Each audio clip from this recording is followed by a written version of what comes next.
नबी सल्लल्लाहु अलैहि वसल्लम और हज़रत आयशा का निकाह। ये वीडियो बहुत खूबसूरत है, प्लीज़ ज़रूर सुन के जाइएगा। जब हज़रत आयशा रज़ी अल्लाह तआला अन्हा का हमारे नबी सल्लल्लाहु अलैहि वसल्लम से निकाह हुआ तो हमारे नबी सल्लल्लाहु अलैहि वसल्लम ने 500 दिरहम हक महर अदा किया। निकाह के 3 साल तक आप अपने मैके में रहीं। 3 साल बाद आपकी रुखसती हुई।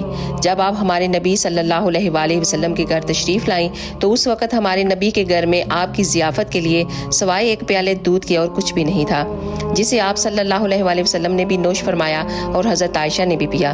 और फिर शादी के बाद आप जिस हुजरे मुबारक में रहीं उसकी कुल कायनात एक चारपाई, एक बिस्तर और एक खजूर की छाल का बरा हुआ तकिया और कुछ मटके थे पानी और खजूर रखने के लिए। और घर की छत इतनी ऊंची थी कि आप सल्लल्लाहु अलैहि वसल्लम खड़े होते तो उसकी छत को टच कर सकते थे, छू सकते थे। सुभान अल्लाह। इस वीडियो को एक दफ़ा सदका जारिया की नियत से ज़रूर शेयर कीजिएगा। जज़ाकल्लाह खैर।